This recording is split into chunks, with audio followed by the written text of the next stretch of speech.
বাঁশের সাঁকো ভেঙে জামাতের নেতাকর্মীরা নিচে পড়ে গেল।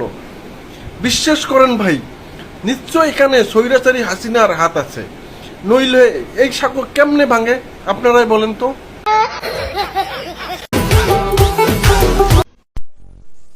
বিশ্বাস করেন ভাই, যদি আওয়ামী লীগ কখনো কামব্যাক করে তাহলে এই মেয়েটারে কি করবে, এইরকম সবাই এই করবে, মানে কি জানেন, আন্দোলন। সকাল 11টায় ভাত বসেছে, 2টা বাজেও ভাত হয় নাই, এজন্য হান্ডি পাতাল নিয়ে রাস্তায় নাম। ও আপা, আপনার কি মনে নাই গ্যাসের চুলে ছাই রে বৃষ্টির দিনে যে কাপড় শুকান, শীতকালে যে রোদ নাই কাপড় শুকান, এ খবর আপনার কি মনে নাই? ও এখন গ্যাস নাই, এখন হান্ডি পাতিল নিয়ে রাস্তায় নামছেন, তাই না? আগে নিজে সচেতন হন, তারপরে এরকম হান্ডি পাতিল নিয়ে রাস্তায় নামুন। সোনার ময়না পাখি। দেখেন বন্ধুরা, এই মেয়েটি বঙ্গবন্ধু শেখ মুজিবুর রহমানকে কতটা ভালোবাসে, দেখেন তার ছবি নিয়ে বুকের মধ্যে জড়াই ধরে আছে।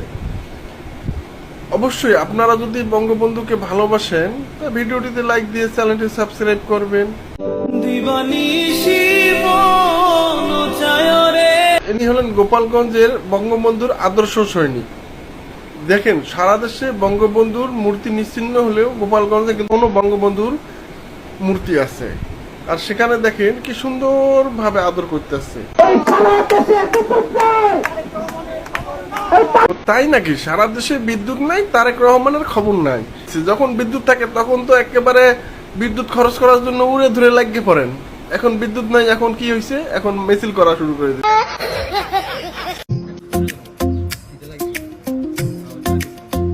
বিশ্বাস করেন ভাই, এই মেয়েটাকে দিনের বেলা বার্গার খাওয়ায় আর রাত হলে ওকে বার্গার বানিয়ে খায়। বিশ্বাস না হলে সাইজ দেখলেই বোঝা যায়।